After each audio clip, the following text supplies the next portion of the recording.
In this question, we have to determine which letter has exactly two lines of symmetry. So recall that a line of symmetry is a straight line that passes through an object and basically divides it into two equal parts that would map onto each other. So picture a sheet of paper. If you folded that down the middle, all edges line up. So if we look at the letter J, if I put a line across J here, then I don't get two identical parts.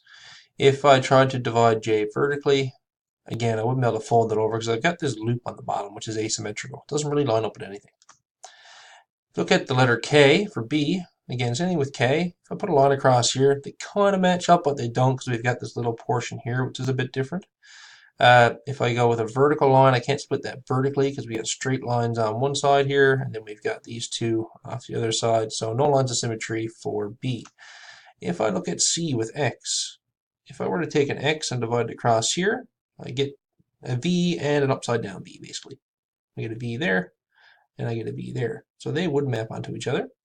Also, if I were to take this and divide it that way, my side over here would fold to match that side, and my bottom would fold to match that side.